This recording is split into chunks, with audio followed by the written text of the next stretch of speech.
Alright, so this is a quick little demo video for how to switch the tip on the Hakko FX-888D. This will be the same with most irons as well.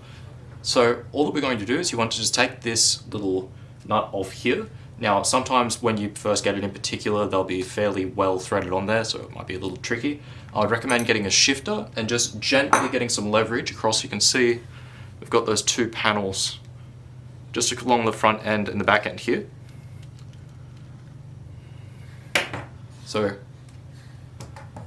you just take a shifter, make sure that it's set appropriately and just get that slight little bit of leverage.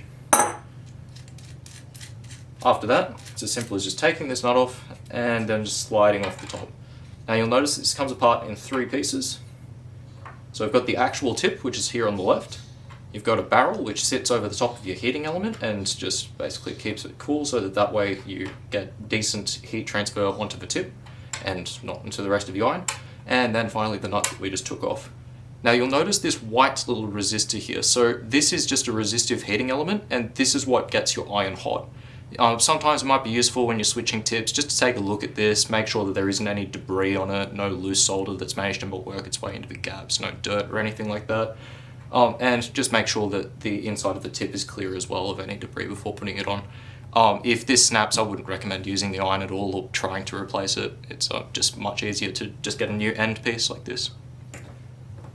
Anyway, so for switching out the tip itself, I'm going to take this old used tip, I'm going to switch it for a slightly newer one.